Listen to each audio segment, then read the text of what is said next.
मराठ्यांनी आरक्षणाचा गुलाल अखेर उधळलाय। 5 दिवसांच्या उपोषणानंतर अखेर मनोज जरांगे पाटलांच्या या सगळ्याच आंदोलनाला यश आलेलं आहे।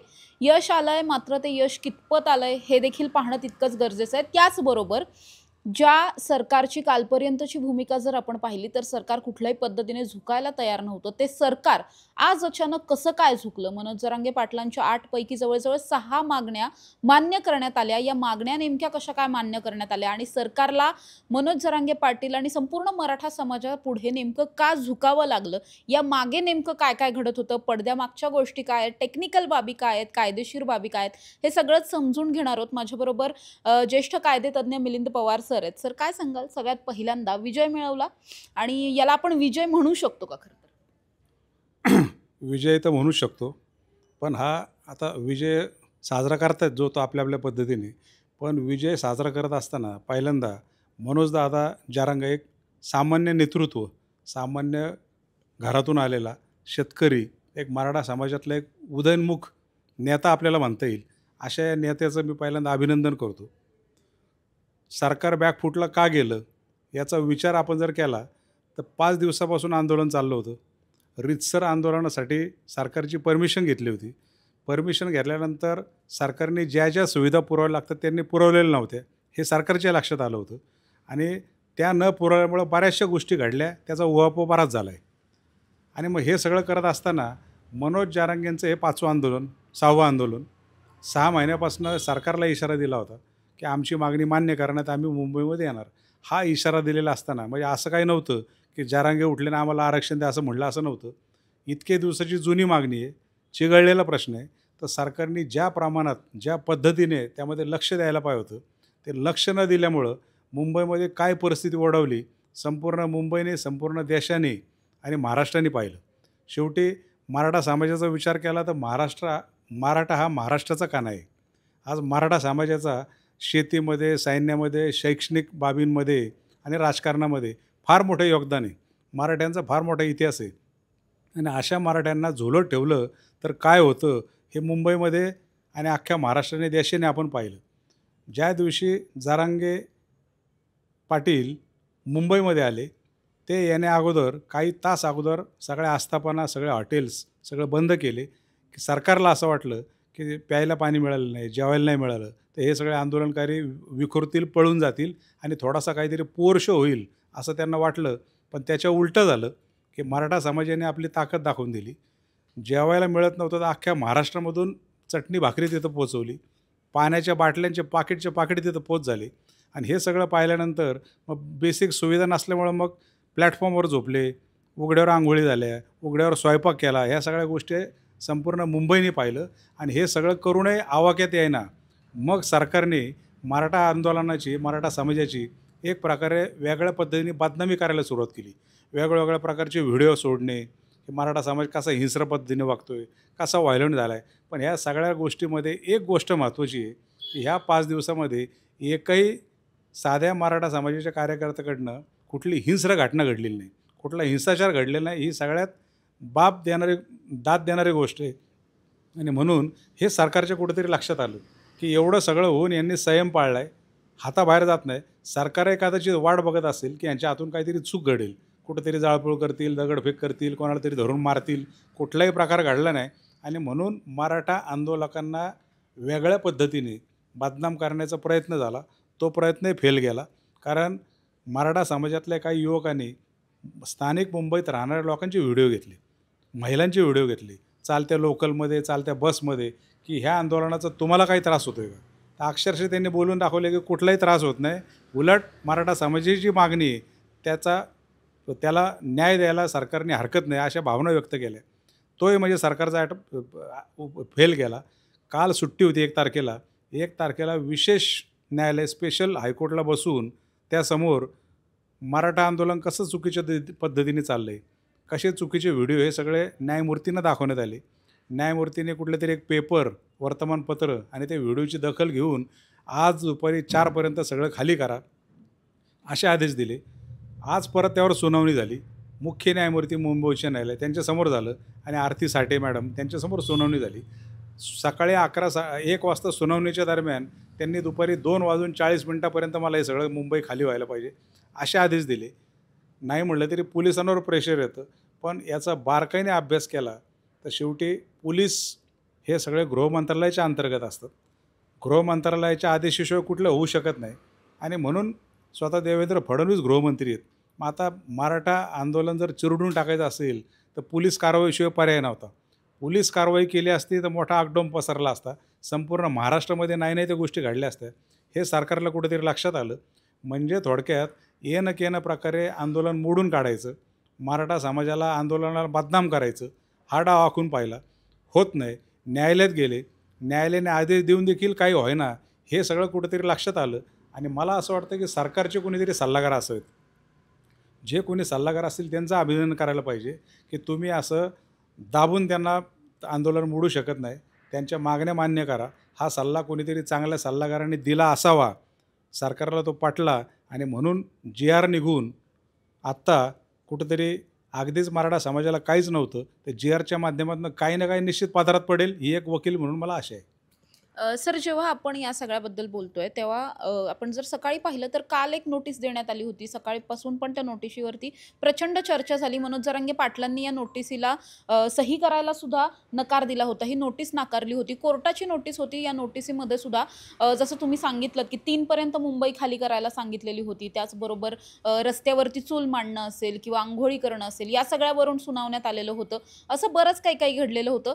कोर्टाच्या वतीने कुठेतरी दबाव निर्माण करण्याचा प्रयत्न होतोय का असं वाटत असतानाच मग उपसमिती संपूर्ण दाखल झाली त्या ठिकाणी आणि त्या ठिकाणी हे आंदोलन अक्षरशः संपलं, म्हणजे विजय मिळाला. वाटत नव्हतं खरं तर असं होईल, मात्र अचानक असं का झालं असं वाटतं? नाही, कसं आहे, आता शेवटी न्यायालयात प्रकरण गेलं.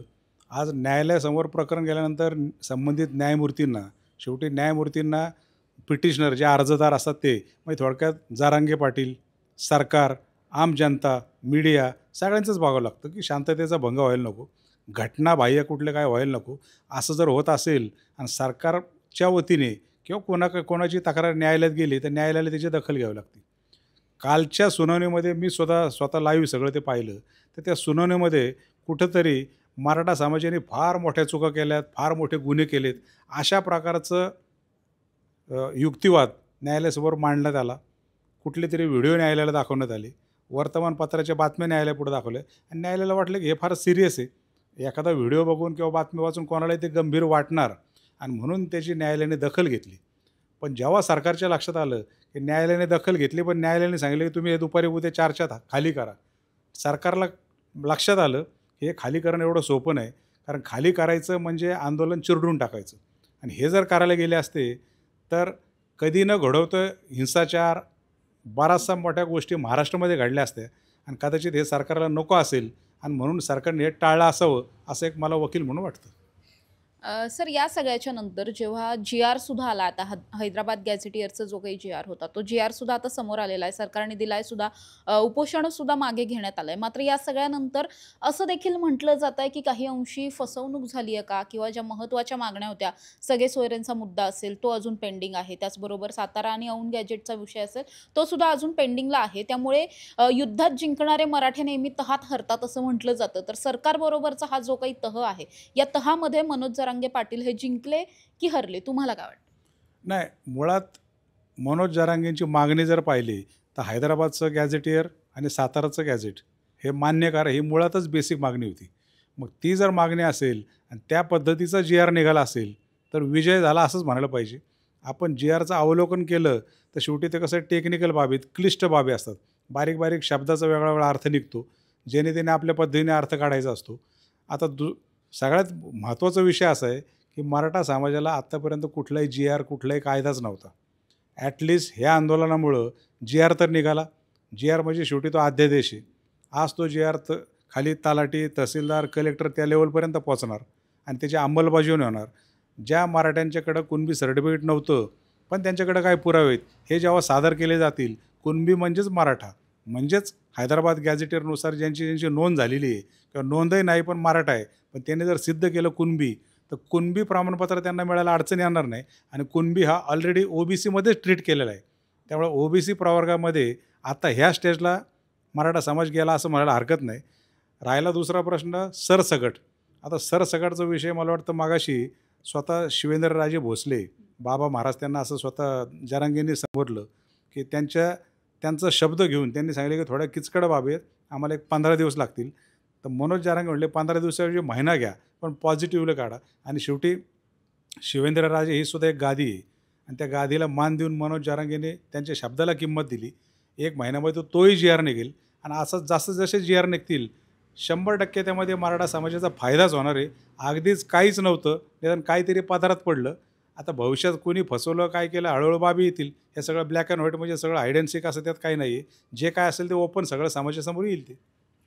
सर आपण जर पाहिलं तर तुम्ही सुद्धा या सगळ्या लढ्याचे साक्षीदार, कायदेतज्ञ म्हणून इतके दिवस राहिलेले आहात. जवळपास 40-45 वर्षांपासूनचा हा संपूर्ण लढा होता आणि आता 45 वर्षांनंतर यामध्ये विजय मिळताना पाहायला मिळतोय. मनोज जरांगे पाटील म्हणजे आधीपासून खरं तर अनेक नेते या सगळ्यामध्ये हा लढा पुढे चालवत होते. ज्यांनी सुरू केला त्यांना साहेबांपासून आत्तापर्यंत अनेकांनी हा लढा पुढे चालू ठेवला. मात्र मनोज जरांगे पाटील हे नेमके कुठे जिंकले? त्यांची कुठली खेळी होती किंवा कुठली मूव्ह होती जी खूप स्मार्ट वाटली, की त्याच्यामुळे आता विजय मिळवणं हे शक्य झालं? नाही आता कसं आहे, की आरक्षणाचा विषय तुम्ही सांगितले की फार जुना आहे. बरोबर आहे, विषय जुना आहे. सरकारला हे माहिती होतं 2021ला आरक्षणाचा कायदा सुप्रीम कोर्टने रद्द केला आहे. 1992च्या निकालानुसार 50% कॅप लागू आहे, म्हणजे तुम्हाला संविधान लागू आहे. 50% क्रॉस करून गेले की टिकणार नव्हतं. परत आरक्षण टिकलं नाही की सगळा रोष परत सरकारवर होतोय. म्हणजे यामधनं आजच्या तारखेला किंवा ह्या परिस्थितीमध्ये आपल्याला फक्त OBCमधून जर आरक्षण मिळालं तर टिकू शकतं. हे मनोज जरांगेने कुठेतरी हेरलं, की आपण जर आम्हाला वेगळंच आरक्षण द्या आणि 50%च्या वर तुम्ही तुमचं बघा, घटना बदल करा, वॉटेव्हर ह्या डिमांड केल्या तर टिकणार नाही हे त्यांच्या लक्षात आलं आणि म्हणून त्यांनी एकदम अतिशय अभ्यासपूर्ण रास्त मागणी केली की आम्हाला OBCच्या कोट्यामध्ये द्या. मग कसं बसवायचं काय तुम्ही बसवा. OBCच्या कोट्यामध्ये दिलं की 50%ची मर्यादा क्रॉस होत नाही आणि टिकणारं आरक्षण मिळेल. शेवटी OBCमध्ये आता गेल्यामुळे टिकणारं आरक्षण असेल आणि भविष्यातही ते टिकेल आणि त्याचा फायदा होईल असं एक वकील म्हणून मला वाटतं. सर जसं तुम्ही आत्ता म्हटलात, की मराठा समाज आता कुणबी ओबीसी ज्याला आपण म्हणतो ओबीसीचा प्रवर्ग त्याच्यात गेला असं आपण आत्ता तरी म्हणू शकतो. मग जर असं आपल्याला म्हणायचं असेल तर दुसरीकडे हा सुद्धा मुद्दा तितकाच महत्त्वाचा आहे, की आता ओबीसी आरक्षणाचं काय, ओबीसी नेत्यांचं काय, त्या समाजाचं काय हा सुद्धा एक प्रश्न महत्त्वाचा वाटतो. त्यामुळे या सगळ्यावरती ओबीसींकडून कुठेतरी रोष व्यक्त होऊन याला चॅलेंज केलं जाऊ शकतं. नाही नाही आता कसं आहे की OBC मुळात OBC काय कुठली जात नाही. घटनेनुसार फक्त SC, NT आणि BC या प्रकारचे आरक्षण आहेत आणि OBC हा प्रवर्ग आहे. OBC ह्या प्रवर्गामध्ये जवळपास मला वाटतं 350 जाती त्यामध्ये इन्क्लूड आहेत आणि प्रत्येकाला छोटी छोटी टक्केवारीने आरक्षण दिलेलं आहे. आता OBC समाजातल्या मी जातीचा उल्लेख करत नाही. काही जातींचं जर आपण पाहिलं, जसं मराठा समाज आर्थिक मागासलेपण, सामाजिक मागासलेपण, शैक्षणिक मागासलेपणा हा सिद्ध करण्यासाठी आत्तापर्यंत 3 अहवाल सरकारच्या पाटलावर आहेत. तसं OBC कॅटेगरीमध्ये आत्ताही काही जाती आहेत की त्यांचं आजपर्यंत कुठलंही सर्वेक्षण झालेलं नाही. तसा रिपोर्ट पाटलावर नाही. फक्त एका ओळीची अध्यादेश निघाला आणि संबंधित जात ही OBCमध्ये इन्सर्ट केली गेली. ही देखील फॅक्ट आहे. ही काय मी सांगतो असं नाही, दॅट इज ऑन रेकॉर्ड. ते रेकॉर्डवर आहे सगळं. म्हणून OBC समाज हा काय कुठली जात नाही, तो प्रवर्ग आहे. OBCचा विचार केला तर त्याच प्रवर्गामध्ये कुणबी हा देखील त्या OBCमध्ये पहिल्यापासून होताच. मग आता आजपासून जे मराठ्यांच्या समोर कुणबी आहे किंवा ज्या मराठी कुणबी म्हणून सिद्ध करू शकला त्याला ॲटोमॅटिक OBCचं प्रमाणपत्र मिळणार आहे आणि जे OBCला आरक्षणाद्वारे जे बेनिफिट्स मिळतात ते मराठा समाजालाही ह्या प्रवर्गामुळं ह्या आरक्षणामुळे मिळणार आहेत. सर या सगळ्याच्या नंतर आणखी एक महत्त्वाचा मुद्दा असा की गुणरत्न सदावर्ते या सगळ्या केसमध्ये पहिल्यापासून आपल्याला ॲक्टिव्ह असलेले पाहायला मिळाले. म्हणजे यातल्या कायदेशीर बाबी तुम्हाला जास्त माहिती असतील. या सगळ्यामध्ये आता सुद्धा गुणरत्न सदावर्ते यांच्याकडून पुढे एखादी खेळी खेळली जाऊ शकते असं वाटतं? नाही आता शेवटी सरकारला आत्ता जी काही अडचण निर्माण झाली त्याच्यामध्ये सदावर्त्यांचा मोठा हात आहे असं म्हणायला हरकत नाही. कारण सरकारच्या वतीने ते कसं भांडत असतात, ठराविक नेत्यांची कशी बाजू घेतात, म्हणून त्यांना ह्या स्टेजला वकील म्हणून ते ॲपियर झाले. सनद आहे आणि वकील आहे म्हणून ॲपियर होणं वेगळं. आज आम्हीसुद्धा प्रॅक्टिस करतो, पण आम्ही कुठल्या पक्षाला, कुठल्या संघटनेला, कुठल्या बांधील नाही. जे कायद्यामध्ये बसतं वकील म्हणून आपल्याला जे वाटतं ती बाजू मांडणं आपलं वकील म्हणून काम आहे. पण एखाद्या पक्षाची बाजू घेऊन करणं हे कुठंतरी सदावर्ते करतात. सदावर्त्यांचं न्यायालयासमोरचं वर्तन आणि माध्यमाच्या समोरचं वर्तन जर पाहिलं तर त्यांना वकील तरी कसं म्हणावं हा कधी कधी प्रश्न पडतो. अतिशय आता शेवटी कुठलाही साधा व्यक्ती असला तर प्रत्येकाला फॉलोवर आहेत. एखादा जेलमधला गुन्हेगार जरी सुटला तर त्याचे 50-100 कार्यकर्ते त्याला घ्यायला जातात, स्वागत करतात. आपण अनेक वेळा बघतो. आज तुम्ही या जरांगेसारखे जे व्यक्ती आहे, जे निष्पाप एक शेतकरी घरातला साधा माणूस मराठा समाज जागृत करून मराठा समाजासाठी निस्वार्थपणे जे काही त्यांनी कार्य केलं, म्हणजे कुठेतरी त्यांची ताकद आहे. पण त्या जरांग्यांना, "ए जरांग्या, तू गावाला जा, अरे तुरे बोलणं", म्हणजे कुठेतरी त्या भावना दुखवायचं काम तेही करतात आणि वकील म्हणून त्यांना ते शोभत नाही, असं मला हे वाटतं. सर, शेवटचा प्रश्न आहे, या सगळ्याच्या नंतर कायदेशीर दृष्टिकोनातून आणखी काही करणं गरजेचं आहे असं तुम्हाला वाटतं का? हे आरक्षण किंवा आताची जी काही भूमिका सरकारने मांडलेली आहे, जी-आर काढलेला आहे, त्यावरती ठाम राहण्यासाठी किंवा भविष्यात याला आणखीन काही चॅलेंजेस येऊ नये, अडचणी येऊ नये, यासाठी कायदेशीर दृष्टिकोनातून काय करणं गरजेचं? नाही, आता यामध्ये कसं आहे, ओबीसी प्रवर्गातले लोकं अडथळा आणू शकतात, की तुम्ही यांना ह्याच्यामध्ये घेऊ नका, सरकारने हा जी-आरच इल्लीगल काढला आहे, याचा सर्व्हेच केला नाही, अशा प्रकारच्या अनेक ऑब्जेक्शन्स येऊ शकतात. पण आता जी-आर काढल्यानंतर तो एक मराठा समाजाकडं ठोस पुरावा निर्माण झाला. आत्तापर्यंत हैदराबाद लागू करा, सातारचं गॅझेट लागू करा, पण आता गव्हर्नमेंटचा जी-आर निघाला म्हणजे घटनात्मक त्याला पॉवर आहे आणि ती घटनात्मक पॉवर आज मराठा समाजाकरता एक मोठा पुरावा म्हणून हातामध्ये आला आहे आणि त्याचा वेळोवेळी आता भविष्यात कसा वापर करायचा, ते वेळ येईल तसं ते वापर त्याचा होईल. नक्कीच. धन्यवाद सर तुम्ही दिलेल्या माहितीबद्दल. जसं सरांनी सांगितलं, की जरी आत्तापर्यंत अनेक आंदोलनं झाली, अनेक वर्षांपासूनचा, अनेक दशकांचा खरं तर हा सगळा लढा होता आणि हा लढा आता कुठेतरी विजयी रथावरती चढलेला पाहायला मिळतोय. विजयी मार्ग कुठेतरी या सगळ्याच लढ्याला मिळालेला आहे. त्यामुळे गुलाल तर अर्थातच उधळलेला आहे. आत्तापर्यंत ज्या जी-आर विषयीची इतकी बोलणी केली जात होती, मागणी केली जात होती, तो जी-आर आता अर्थातच समोर आलाय. त्यामुळे या जी-आरच्या नंतर नेमके कसे-कसे बदल होतात किंवा मराठा आरक्षणाच्या बाबतीतल्या ज्या काही टेक्निकल बाबी आहेत, या टेक्निकल बाबी सगळ्या पूर्ण करून प्रत्यक्षात आरक्षणाचा फायदा कसा-कसा मिळतोय, हे पाहणं महत्त्वाचं असणार आहे. त्याचबरोबर सातारा आणि औंधचं जे गॅजेट आहे, त्याच्या बाबतीतला 15 दिवसात निर्णय येणार आहे. तो निर्णयसुद्धा येतो का? आणि दुसरीकडे जी काही हरकतींवरती सांगण्यात आलं आहे, की सगळे सोयरेंवरती ज्या हरकती आल्या आहेत, त्याची छाननी होणार आहे आणि त्यासाठी 2 महिन्यांचा वेळ मागून घेतला आहे सरकारने. हे सगळं झाल्याच्या नंतर मनोज जरांगे पाटलांच्या आत्तापर्यंत ज्या 6 मागण्या मान्य झाल्या, त्यानंतर या उरलेल्या ज्या 2 मागण्या आहेत, त्या 8ही मागण्या मान्य होतात का? हे पाहणं महत्त्वाचं असणार आहे. तुर्तास तरी मराठ्यांनी गुलाल उधळलाय हे मात्र नक्की. कॅमेरा पर्सन निलेशसह समृद्धी जाधव, टॉप न्यूज मराठी, पुणे. घ्या परदेशात भरारी, तेही सर्वसामान्यांना परवडणारी. ₹1 भरा आणि थायलंडमध्ये फिरा. सचिन इंटरनॅशनल घेऊन आले आहेत जगातली सर्वात स्वस्त परदेश टूर. पूर्ण 5 दिवसांचं पॅकेज आता फक्त ₹32,999 पॅकेजमध्ये विमान प्रवास, हॉटेल, ब्रेकफास्ट, ट्रान्सपोर्ट आणि प्रेक्षणीय स्थळे. सचिन इंटरनॅशनल 18 वर्षांपासून पर्यटन क्षेत्रातील एक विश्वसनीय नाव. सचिन इंटरनॅशनल सोबत मनसोक्त फिरा. संपर्क 7767989898.